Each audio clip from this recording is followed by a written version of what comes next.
Yan, ginisa ko na ang bawang at luya. Magluluto ako ng kangkong. Yan ay 2 taling kangkong. Alam naman ninyo, ako'y si Miss Kangkong.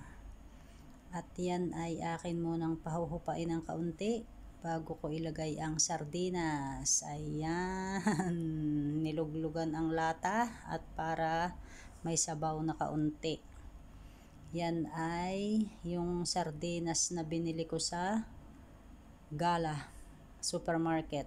150 lamang ang isa niyan. Yan ang tatak. Uno. Ayan, masarap. Masarap po yan. At ayan na nga. Nilagyan ko ng konting turmeric powder, konting asin, at konting pampalasa na ginisa mix. Yun lang nilagay ko. Saka pala paminta na powder.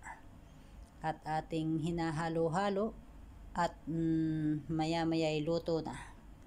At ayan na nga, isinalin ko na sa aking box. Thank you for watching. Bye-bye. Ang sarap nito. Thank you.